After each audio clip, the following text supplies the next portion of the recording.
A judge in Delaware apparently vetoed the voted on and approved salary of Elon Musk for his role as CEO of Tesla. I didn't know judges could do that. How this happened was insane. Here's what happened. You may have seen this headline come across, and I kind of dug into it a little bit to kind of be able to explain it. A Delaware judge voided Tesla CEO Elon Musk's $55.8 billion pay package from Tesla, which obviously is stock options. They did not give him a $55 billion check.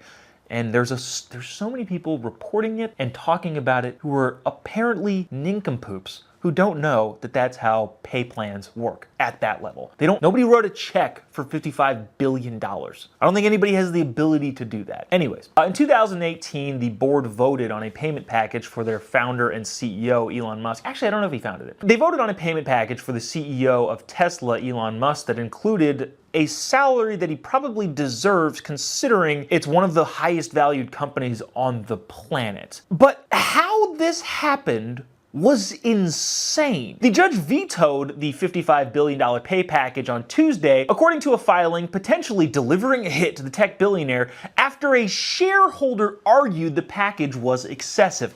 Now, I don't want to complain constantly about the news media, but I don't know if you know what I do for a living. I do this show and that's all fine, but I make my money on the road as a stand-up comedian. I go on tour with the Turning Point Tours and do some bits there. I also have my own stand-up tour that we do, and that's where a lot of the money that I make comes from. In other words, I am a comedian at heart making jokes about the news. And if that's the case, why is it that I'm the only person, it appears, if you look at the entirety of the coverage of this, why am I the only person that apparently had the thought of, oh, a shareholder? This was caused by a single shareholder? I'm a shareholder of Tesla. Could I have done this? Could I have filed a lawsuit that caused a judge to void a CEO's pay that was approved by the board that manages the company in the private sector? I guess. Oh, I don't know why I was the only person that apparently thought about this, but I did. And so I went down the rabbit hole of, okay, well, who filed this lawsuit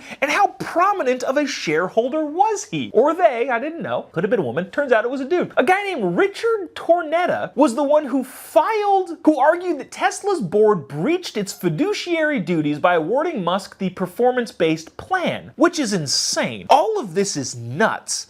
The fact that, I guess, you know, the board is responsible to the shareholders, but just wait for it. Just wait for the point. I guess I understand the idea of the shareholders being able to question or even influence the board. That makes total sense to me. But the Tesla board approved this pay package, which is entirely based on performance. So if Elon Musk did not perform and Tesla as a company did not perform, none of this would be up for debate at all. But since they did perform and Elon Musk did deliver and Tesla has grown massively, now a judge says that, wait, you made too much money. In what world? In a free market world, or as so much as we have a free market, is this a thing that can happen? I had no idea that a judge can veto somebody's salary. But it gets even better. This guy, Richard Tornetta, who filed the lawsuit saying that the board awarded Elon Musk too much money, despite the fact that it was performance-based. Guess how big of a shareholder he was? You know, big, massive player, obviously, to be able to derail the CEO and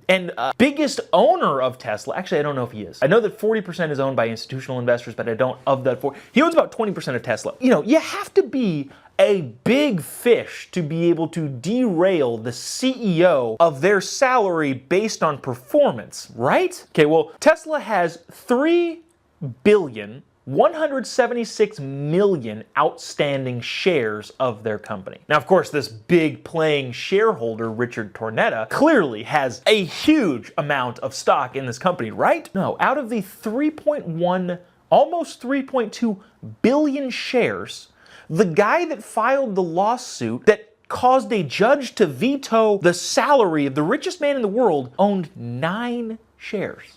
In other words, this guy owned 0.000000000% of Tesla and somehow filed a lawsuit in which a judge deemed that the CEO of the company was getting paid too much. I didn't know a judge could do that. I didn't know that if you own literally any percent of a company, you can go ahead and just sue the CEO, I guess. There's so many things about this that are disastrously confusing. And also, I don't know why I was the only one that like thought to look into this. Like Fox News didn't, like it wasn't in the Fox News article that I read. It wasn't in the NPR article I read. It wasn't in the CNN article that I read. It wasn't in any of the articles that I read. I finally found it on a Reuters piece from like February of last year, how much this guy actually owned in Tesla to be able to file this lawsuit. All of the news media, all of those same news media that I read, apparently don't understand that appeals exist. And an appeal process is like a whole thing. Because every single person was reporting this as if it was fact. And the same people that were reporting the whole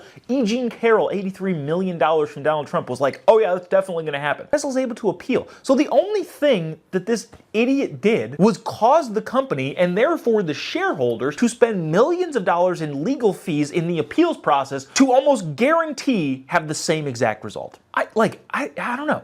I don't know if this is like as crazy to all of you as it is to me, but it is nuts. By the way, Tesla stock is up 800% since this lawsuit was filed. In other words, that guy's 9 shares, he's now up 800%, and he's complaining that the guy who got it there is making too much money.